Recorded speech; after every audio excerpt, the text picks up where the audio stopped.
Be me. 27 years old, sitting at the same desk I've been sitting at for 3 years, staring at the same monitor, with the same coffee ring stain on the bottom left corner that appeared in my second week and never left.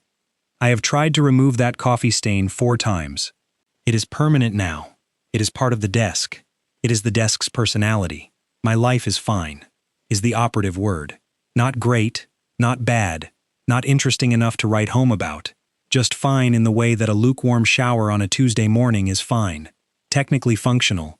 Could be worse. Nobody asked. I have 3 close-ish friends, 2 of whom I see maybe once a month, one of whom I text regularly but haven't seen in person since a going-away party that turned out not to be a going-away party because he never actually moved. I eat the same lunch 4 days out of 5. I go home, I watch something, I sleep, I come back. My coworkers are decent people living their own fine lives. There's Owen, who sits 2 rows over, and who I genuinely like. A 29-year-old guy with a dry sense of humor and a rotating collection of terrible dad jokes he tells, without smiling, waiting for someone to break. There's Priscilla, who is 31, sits near the window, and has the specific energy of someone who has been everywhere and done everything, and is slightly disappointed that this is where she ended up, though she would never say so. She says it with her eyebrows instead. There's a rotation of other faces, some I know, some I nod at, some I've worked near for a year and still don't know the name of. And then there's Nadia. Nadia sits 2 desks diagonally from mine, close enough that I can see her screen if I lean slightly to the left, which I don't do because that would be weird, but the angle is there, it exists, it's a geographical fact of our shared workspace. She's been here slightly longer than me, about 4 years, and in those 4 years I would describe her as follows. Quiet, consistently, almost professionally quiet. The kind of quiet that isn't shy so much as deliberate, like she has evaluated the noise around her and decided against it. Dark hair that she wears up most days in a way that always looks like she did it in 30 seconds but somehow it looks right. She keeps a small plant on her desk, a succulent, and she waters it with a tiny pink watering can that she keeps in her desk drawer. And the fact that she has a tiny pink watering can in her desk drawer is one of exactly 4 personal details I knew about her for the first 2 years. The other 3, she drinks her coffee black, she leaves exactly on time every day, and she has a laugh I've heard maybe 6 times in 3 years that sounds like it surprised her every single time it happened. We were not close. We were barely even colleagues in the active sense. We coexisted, nodded at each other in the kitchen area, occasionally ended up near each other in larger group situations where the conversation was about work, and that was the entirety of Nadia and me for 2.5 years. The thing that started it was so small that I almost didn't notice it happening. It was a Tuesday, because of course it was. Everything that changes your life starts on a Tuesday when you're not paying attention. I was trying to print something and the printer was doing the thing where it says it's printing but doesn't print, the little light blinking its smug little blink, and I was standing there pressing the same button for the 4th time in a row, with the specific energy of a man trying to reason with an appliance. You have to hold it for 3 seconds. I look over. Nadia is standing a few feet away, holding a folder, watching me with an expression that is not quite amusement, and not quite pity, but something in between. The button. Hold it for 3 seconds. It resets the cue. Oh, I hold it for 3 seconds. It prints. Thank you. It's always that. And she walked back to her desk. That's it. That was the first conversation. But the thing is, after that, I noticed her more. Not in any significant way. Not in a way that would make a good story. Just in the way that once you've had any real interaction with a background person, they stop being background. She became foreground. I noticed she was always the first person to actually read the long emails nobody reads, and she'd have a concise response ready, while everyone else was still pretending they'd read it.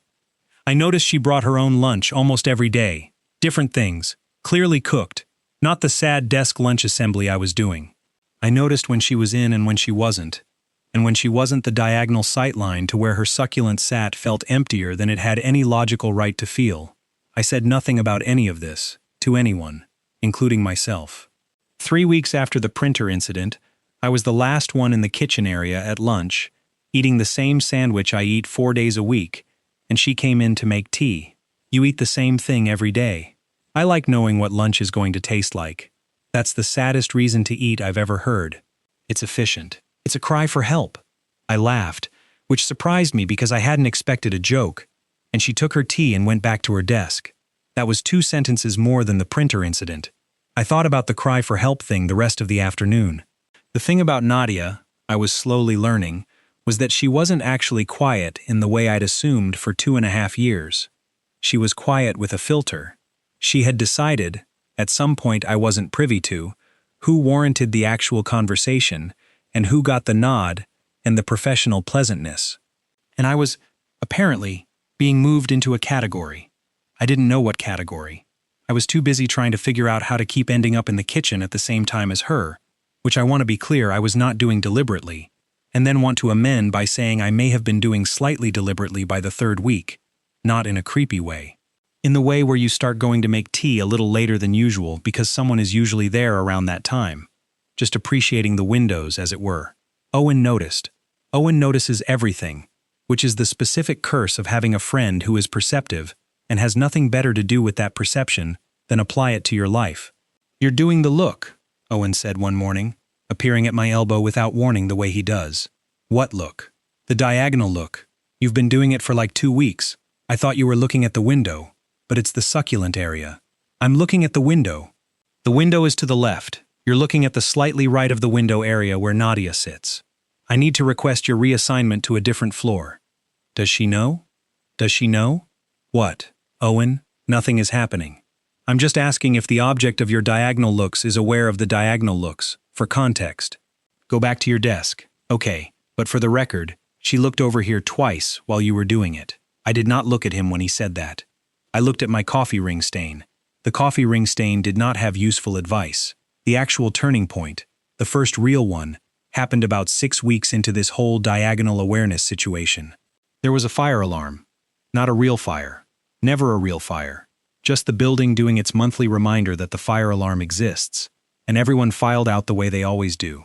Tired and slightly inconvenienced, standing on the pavement with their phones, waiting for the all clear. I ended up next to Nadia, not engineered, just proximity.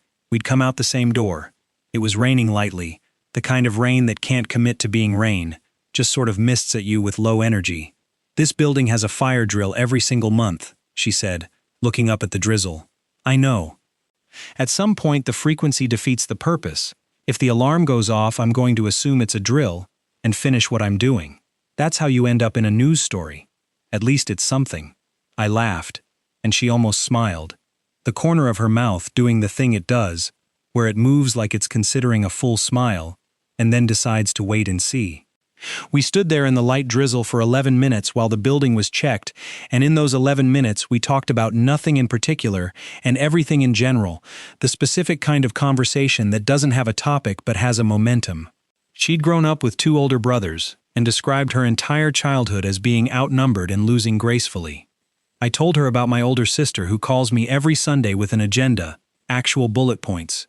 She reads them out. "That's incredible," she said. And it was the most animated I'd heard her be. And it turned out the succinct professional composure and the 6 times in 3 years laugh existed because she found most things in the office to be not worth the energy. And outside of the office, she was an entirely different gear. I didn't know what to do with that information. I filed it. An all clear came, and we went back upstairs, and she went back to being the person 2 desks diagonally over, quiet and deliberate, watering her succulent. But something was different now, in the way that's hard to articulate. Like a frequency had changed. She started saying things to me in passing. Not big things, small things, observations. The kind of commentary that you only direct at someone when you've decided they're a safe receiver. Passing my desk to the kitchen. Someone microwaved fish again. I'm compiling a dossier. It's at the end of day. Did you see that reply all situation? 3 people responded to the whole company by accident. This is what happens. Monday morning. I had a genuinely good weekend, and now I'm here. I feel scammed. Small things. Accumulating. I said something to Owen. Not everything. Just something. She talks to me now. She talks to you now. Yeah. As in the Nadia who hasn't said more than professional pleasantries to anyone on this floor for 4 years. She said pleasantries to me before. We had a printer situation. A printer situation. Okay. What are you going to do about it? Nothing. We're colleagues. I'm not going to do anything. You've been doing the diagonal look for 6 weeks. Because she's interesting. Yeah, That's a feeling you're going to want to address at some point. I did not address it. Instead, I let the small things continue accumulating. She started texting. I don't know when we exchanged numbers, but we had, at some point during the trajectory of all of this, and she started texting from home, which was new. Nothing big, just the same energy as the in-person observations translated to a phone screen. A photo of something that went wrong with the dinner she was making with the caption, "I'm being tested." A link to a video about a printer that spontaneously combusted with, "I feel seen by this printer." One at 11 p.m. on a Thursday that just said, "What's your sister's Sunday agenda usually about?" I've been thinking about this. That last one I read 3 times. I responded, "Rotating themes." Recent one was whether I'm drinking enough water. She sent back, "I'm adding this woman to my personal heroes list." It went on like this. Gradually, and then suddenly. The way everything does. I was thinking about her in the spaces between things, in the 6-second gap between one task and the next, on the bus home, in the shower, which is the one place where your brain decides it's a good time to be honest with you about things you've been not thinking. 3 months in from the printer incident, I had to have a word with myself. The word was, "This is not nothing." The response to the word was, "Okay. And what?" And what was the question? I didn't have an answer. Because the thing is, whatever was happening felt extremely fragile in the way that new things feel fragile. And she had spent 4 years being exactly as guarded as she was, and I knew enough by then to understand that whatever category I'd been moved into was not a small thing, and I was not going to be the person who misread it and broke something that was only just starting to exist. So I held it. I held it for another 6 weeks. And in those 6 weeks, the texts got longer, and the in-person small things got more frequent, and Owen started doing a thing where he'd walk by and raise one eyebrow and say absolutely nothing, which was worse than anything he could have said. Priscilla, who I had not discussed any of this with, came to my desk one afternoon, sat in the empty chair next to me, and said, "I'm not getting involved. I'm just going to tell you that she asked me something about you, and I'm not going to tell you what. But I am going to suggest you stop waiting for a clearer signal, because I don't think you're going to get one." "What did she ask you?" "I'm not involved." She stood up and walked back to the window. I sat there for a full minute, not doing anything. Then I sent Nadia a text that said, "Do you want to get coffee this week? Not here. Actual coffee somewhere." The 3 dots appeared immediately, then stopped, then appeared again. Then stopped for 4 minutes, during which I achieved nothing and completed no tasks. Then, yes. Just the one word, lowercase. Immediate and clear. I said nothing to Owen about this. Owen found out anyway, because Owen always finds out, and he came by and said, "Bold move. Impressed. Don't waste it," and went back to his desk. The coffee was on a Saturday morning. A place she'd suggested, a small one, not a chain, with wooden furniture and plants in the windows, and the kind of background music that is quiet enough to be ignored. She was already there when I arrived, which I was somehow not expecting, and she'd already ordered, and she'd ordered a coffee instead of tea, which I noted and didn't mention. She looked different out of the work context. I'd been seeing her in the same environment for 3 years, and now the environment was different, and the same person in a different environment is slightly new, like a song you know well played on a different instrument. She was wearing something that wasn't work clothes, just regular clothes, and her hair was down, and she was reading something on her phone and didn't see me come in, and for the 2 seconds between me seeing her and her seeing me, I just looked at her and knew with complete certainty that I was absolutely done for. "You came," she said when she looked up, and there was something in the way she said it, like she'd been slightly worried I wouldn't. That rearranged something in my chest. Of course I came. We stayed for 2.5 hours. I know it was 2.5 hours, because I checked the time when we walked out, and it was already noon, and neither of us had noticed. She talked differently outside work. Faster, more. With her hands a little, with opinions that had volume behind them. About a book she was reading that she loved, and also had serious problems with. About a film she'd seen twice in 2 weeks because the second time she wanted to see if she'd missed something. About her brothers, and a specific running joke between them that she explained badly, and then laughed at how badly she'd explained it. The laugh, the one I'd heard 6 times in 3 years. I heard it 4 times in 2.5 hours. I was counting. Not in a weird way, in the way where you're aware you're receiving something you didn't expect to receive. On the walk out, she said, "This was good." "Yeah, we should do it again." "Yeah, I'm going to go that way," she said, pointing. "I'm going this way." "Okay." She stood there for a second, which is a thing she does, which I was learning is her version of making a decision. "I'll text you." "Okay." She went that way and I went this way, and I made it about a block before I stopped on the pavement and stood there feeling something I couldn't immediately name. I named it on the second block. The name was, "I need to say something at some point, and I don't know how, and I don't know when, and I am terrified of what I am about to ruin." We did it again 2 weeks later. Different place, same duration, same quality of conversation. She texted more. I texted more.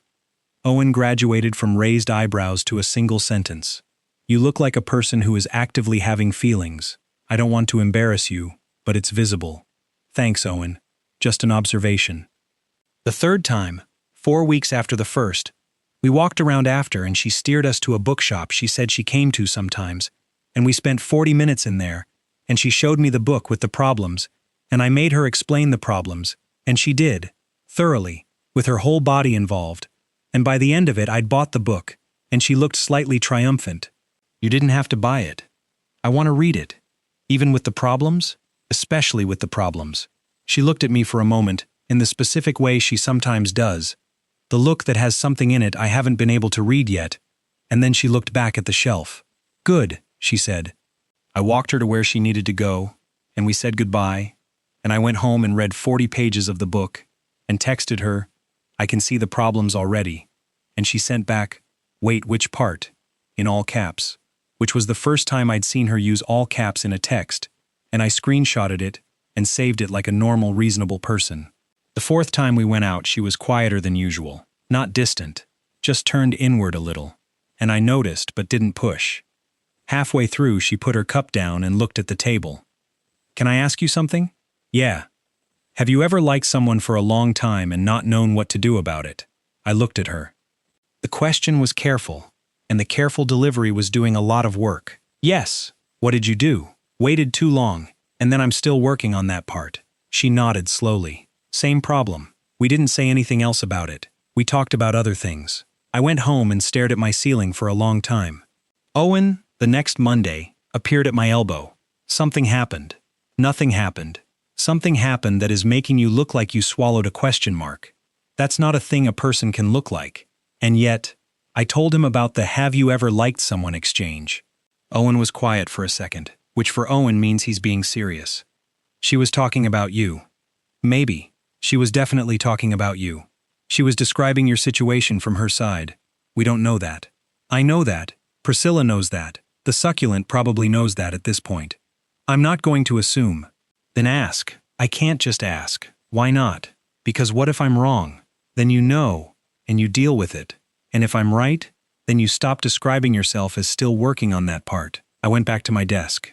Nadia was at hers, looking at her screen, hair up, the tiny pink watering can visible in the slightly open drawer.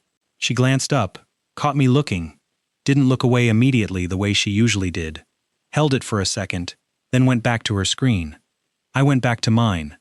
5 weeks later, on a Wednesday, after the 5th time we'd gone out, which had been the best one yet, walking back to where we'd split up, she stopped walking. I stopped walking. She was looking at the pavement. "I need to tell you something," she said. "Okay." She looked up. "I've been trying to figure out how to say this for a while, and I've been doing the thing where you get close to saying it, and then don't. Okay. I'm going to just say it." "Okay. I like you," she said, and her voice stayed level, but her hands were doing something at her sides, sort of pressing against the seams of her jacket pockets, and I recognized this as the Nadia equivalent of significant visible effort. "I've liked you for a while. I noticed you probably a year before the printer thing, but I didn't do anything, because I don't do things. That's sort of my whole deal. And then the printer thing happened, and then we started talking, and now I'm here, and I've been trying to figure out the right moment for about 2 months, and I've decided there isn't a right moment. I'm just going to be direct." She stopped. "Okay," I said, and realized that was the 4th time I'd said okay in 90 seconds, and my brain had completely vacated the premises. "Sorry, that's okay. You keep saying okay. I know.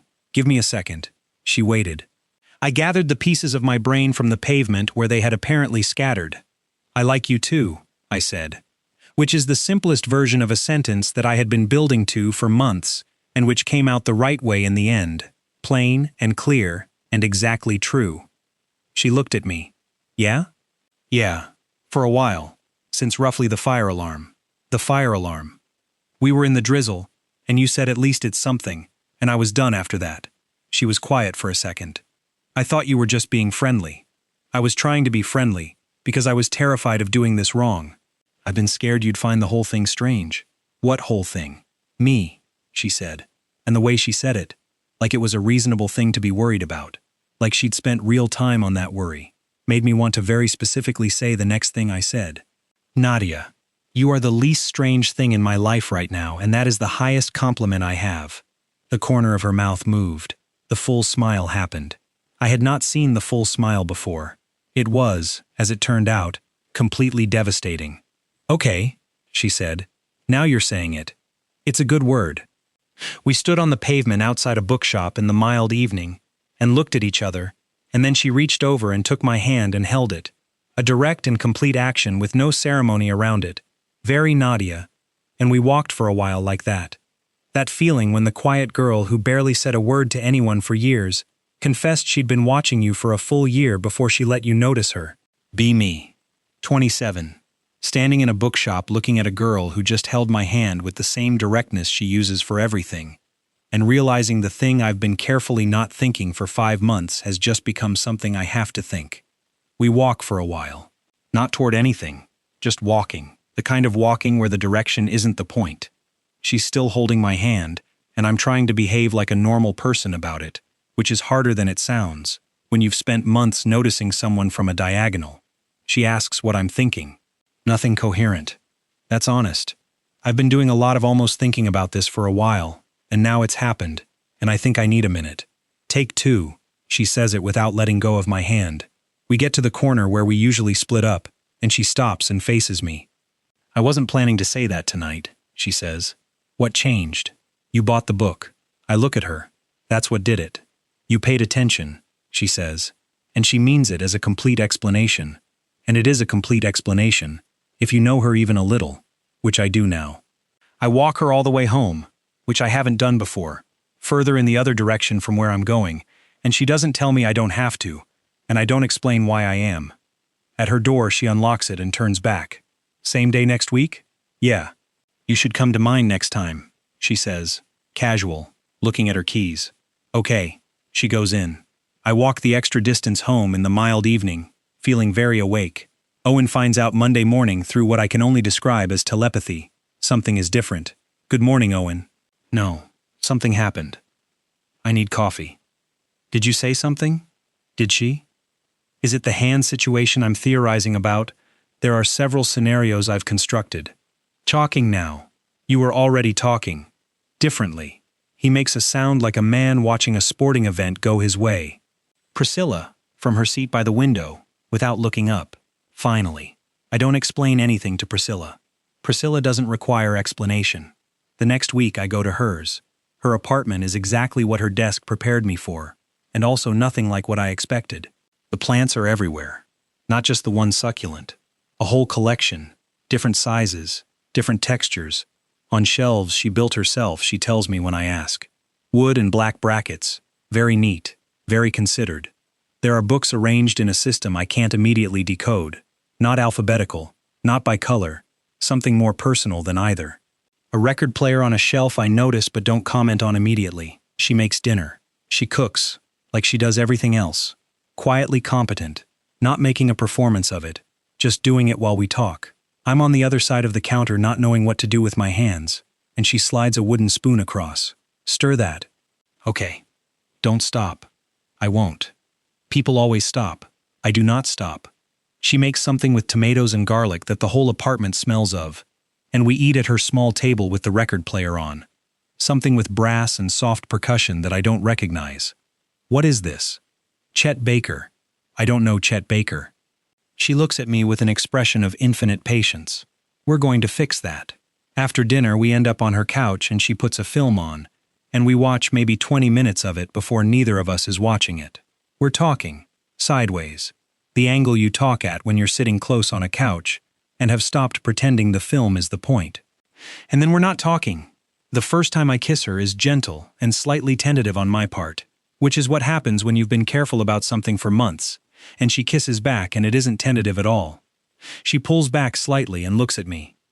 I was starting to wonder if you were going to. I was trying not to assume. I invited you to my apartment. That could have been. It wasn't, she says, and kisses me again. And that's the end of the conversation. I go home later with the specific weight of something having settled. I don't text Owen. I text her instead. I knew Chet Baker in a different life. 3 minutes. You definitely did not. I feel like I did. You feel like you're going to have to do your research. Send me a starting point. She sends a playlist at 11 p.m. I fall asleep listening to it. The next 2 months are the best 2 months I've had in probably 3 years. I don't track it exactly because I'm too busy living in it, which is the correct way to be in something I've learned. We go out, we go to hers, she comes to mine. The first time she comes to mine, she immediately identifies the coffee ring stain. How long has that been there? Since my 2nd week. And I tried 4 times. Did you use the right product? I used soap. The look she gives me carries 4 years of information. She goes home and comes back the following Saturday with a small bottle of something and removes the stain in about 6 minutes. How? Enzyme cleaner. That's not a thing. It's absolutely a thing. You need to start reading labels. She has opinions about most things. This is the thing I'd missed about her for 2.5 years of background noise. That underneath the deliberate quiet is a person with extremely specific and well-developed opinions on almost every subject. The right way to store bread, not in the fridge, never in the fridge. The fact that most films are 11 minutes too long. The exact order in which you should read certain authors. The specific wrongness of certain fonts. Fonts. She has feelings about fonts. Specific and articulate ones. I love all of it. I love being in the room where she's saying things with the full version of herself. I meet Owen outside of work for the first time, the 3 of us, and Owen behaves himself almost completely, except for one moment where he says, "I feel like I've known you for years," from a diagonal. And she looks at him, and then looks at me. He told me he wasn't doing the diagonal look. He was absolutely doing the diagonal look, Owen says. It wasn't a look, I say. It was awareness. Awareness, she repeats. Fine. No, I like awareness. And she takes a sip of her drink, looking satisfied. Owen catches my eye and gives me the infinitesimal nod of a man who is profoundly correct and knows it. The first time we spend the whole night at hers is about 3 weeks into the official version of us.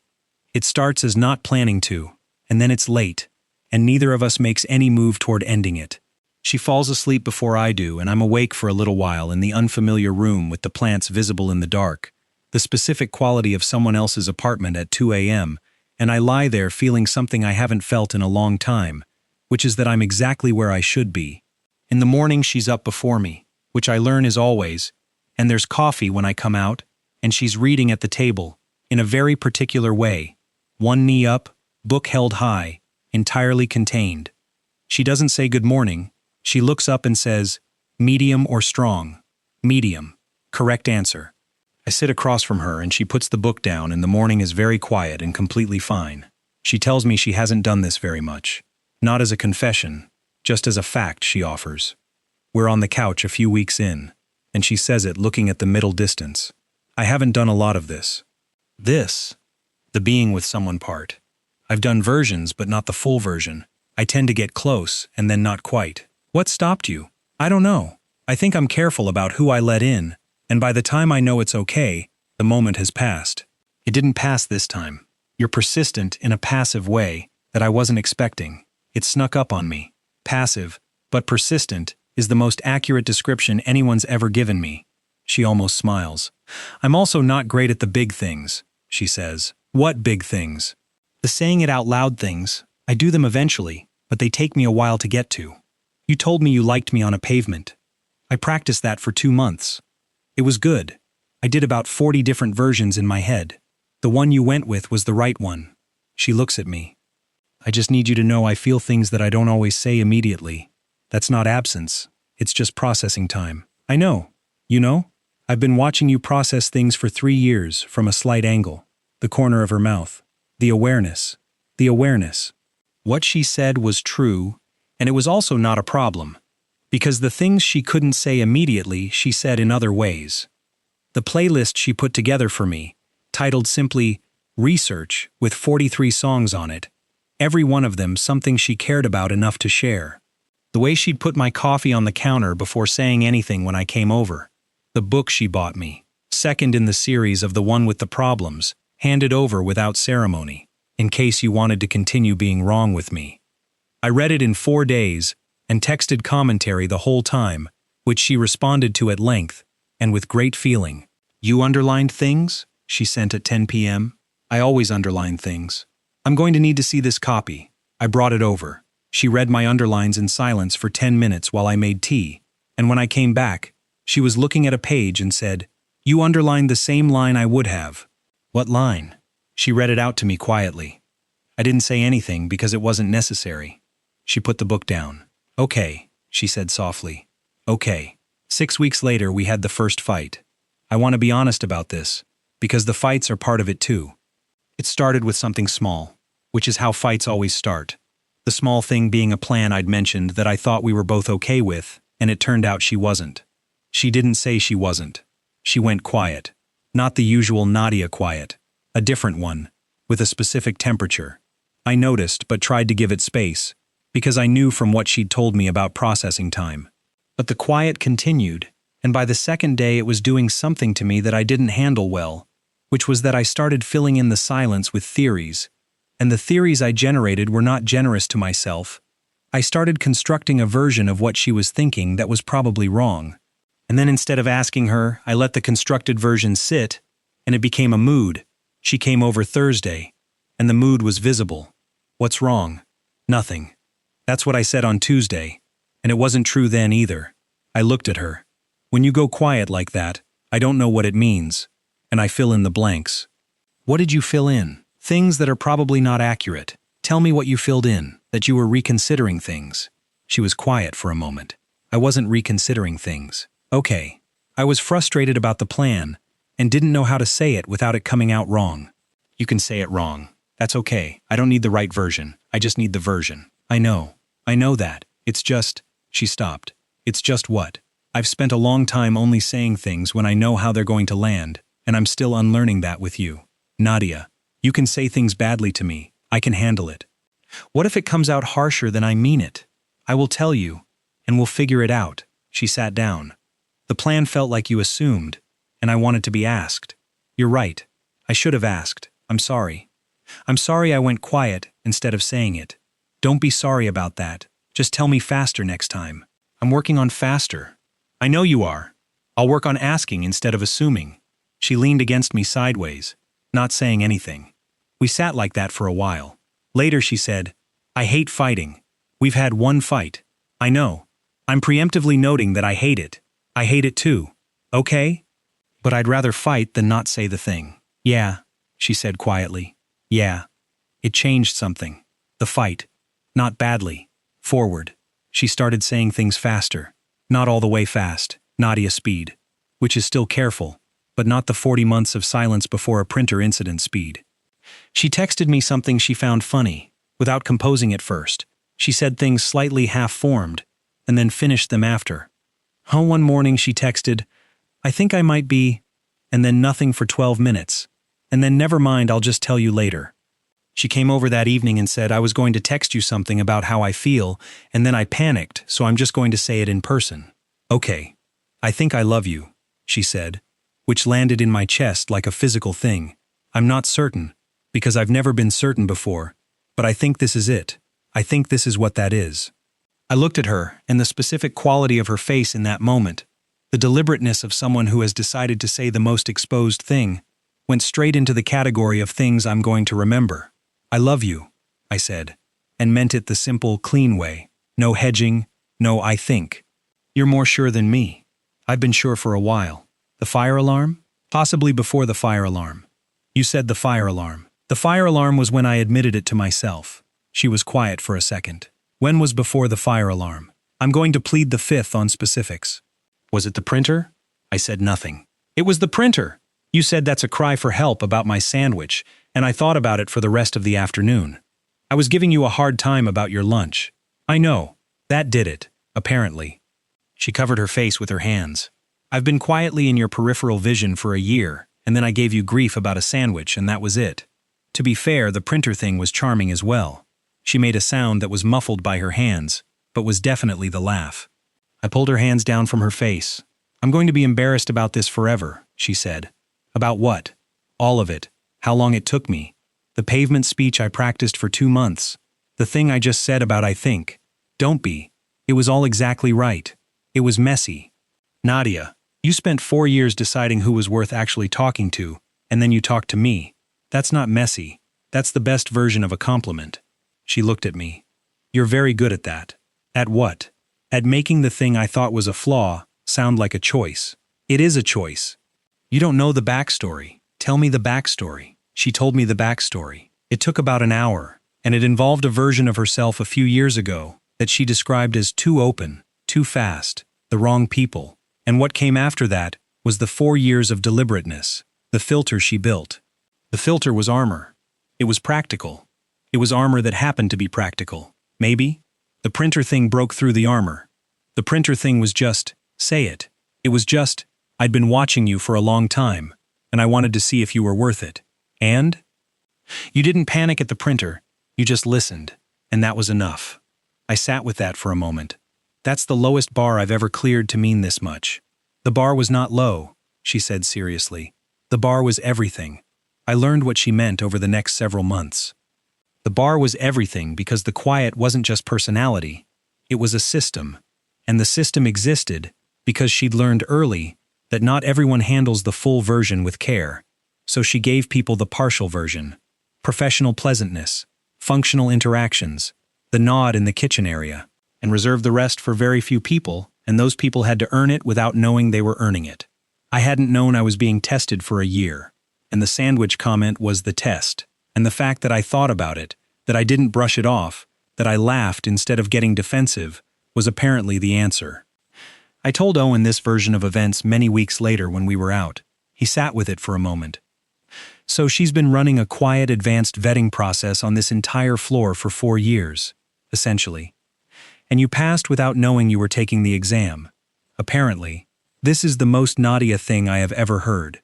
She is consistent. Does she know she does it? She knows. She knows, and she's just accepted it as her system. She's made peace with her system. Owen raised his glass. To systems, he said. To systems. The things I learned about her in those months accumulated into a shape. She had 3 different ways of being quiet, and I learned to read all 3. The first was the public one, the office one, deliberate and filtered. The second was the comfortable one, at home, with music on, reading or cooking, or doing something with her hands, not absent, just settled. The third was the one that meant something was happening inside. I learned to recognize the third one. I learned not to crowd it. I learned to make tea and put it near her and wait. She told me once that the tea thing was doing more for her than most words had. It's just tea. It's just tea. And it means I see you. And it means wait. I don't need you to do anything about it. Is that what it means? To me. Okay. I'll keep doing it. I know you will, she said. And the way she said it wasn't flattering. It was just true, which was better. The first introduction was Owen. The second was Priscilla, who had known something was happening before either of us did and said obviously, when Nadia mentioned we were together, at a work thing, which made Nadia narrow her eyes slightly. How long have you known? Since the fire alarm. What? You came back in slightly different from when you went out. I work near the window. I see things. Nadia looked at me. Priscilla sees things from the window. Priscilla sees everything from the window. We should be worried about Priscilla. We should, yes. The first time I meet anyone from her actual life is her brother, the middle one, who is in town and calls her the week before he arrives, with the energy of someone who does this regularly and often. She mentions him the same day. My brother's coming. Which one? Daniel, the loud one. You have a loud one and a quiet one? I have a loud one and a louder one. I'm the quiet one. Of course. You don't have to. I want to, I said, before she finished. Because I did. She looked at me. Okay. Daniel is 31. Arrived like weather. immediately friendly in the way of people who have never met a stranger, called me by name within 30 seconds like we'd been introduced at length, which we hadn't. At some point, while Nadia was in the kitchen, Daniel leaned over and said, "She called me before you got here, you know. To warn you about me? To warn me to behave," he said, which meant something. "She doesn't warn me about people she doesn't care about." I nodded. "I wasn't sure she was going to do this again," he said, quieter now, looking at the kitchen. After a while I thought maybe she'd decided not to. I didn't say anything because I didn't know the full version yet, and this felt like something that should come from her. "She's good," he said, satisfied, leaning back. "Yeah," I said. "She really is." Nadia came back with food and told Daniel to stop interrogating. I wasn't interrogating, I was making small talk. "Your small talk is an interrogation. It's efficient. You sound like me.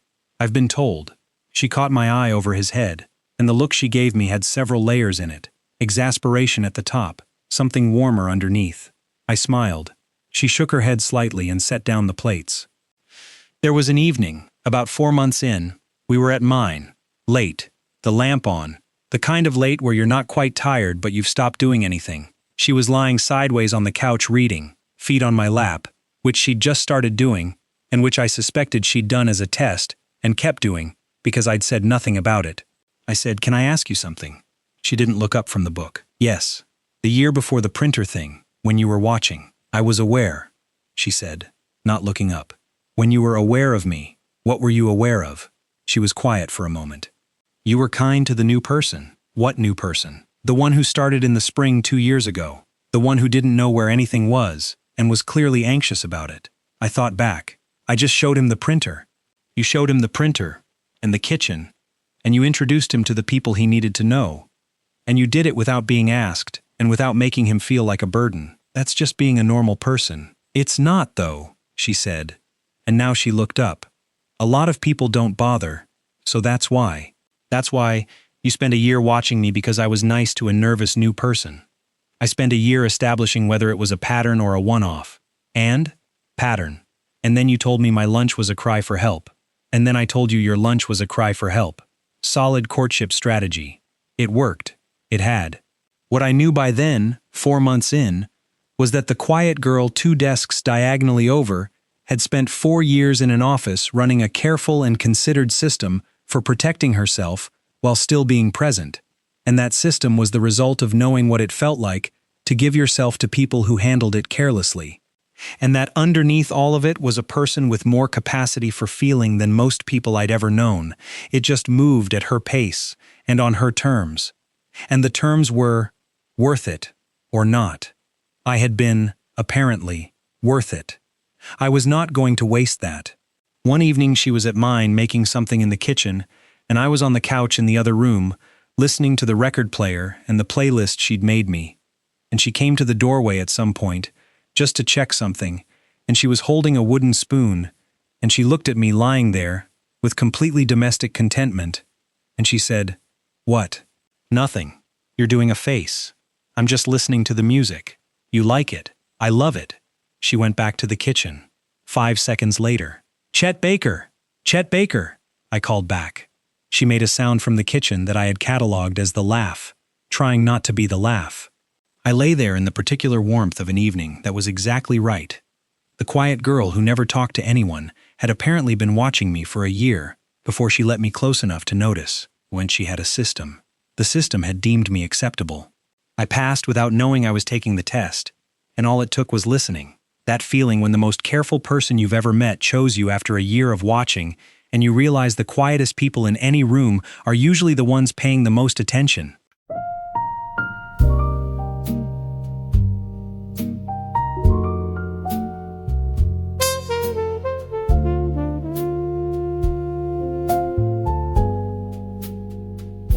I watched you in the quiet spaces before you ever knew my name. The way you moved through ordinary moments, like kindness wasn't just a game. You helped the one who didn't know the building. You didn't make him feel the weight.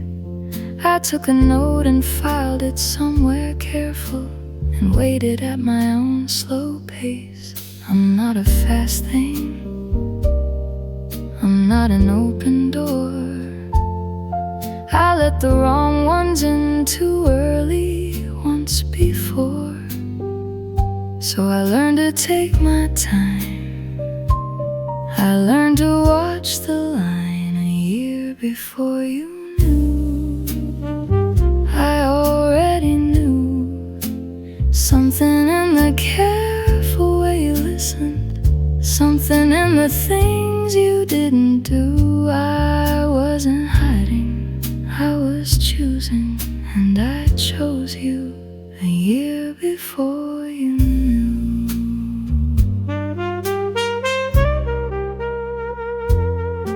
You said the sandwich was efficient. I said it sounded like a cry. I watched you think about it all day after, and that was when I knew you'd try. The fire alarm came down in drizzle. You said at least it's something, shrugged. I walked back upstairs slightly different and watered my plant and called it enough. I'm still not a fast thing, I'm still learning the door, but I set it on a pavement at the end of my rope. After 2 months of versions, I gave you the floor a year before you knew. I already knew something in the patient way you waited while I found the words and stumbled through. You said you'd been done since the drizzle. I said me too, a year before you knew. I had 40 different versions of how to say the thing, and in the end, the only one that worked was just the plain one, just the true one. One just, I think I love you. I think this is what that is. A year before you knew, you were already there, in the diagonal corner of my careful world. A fact I'd filed away with care. And when you said you'd been done since the fire drill, I almost laughed, I almost cried. A year before you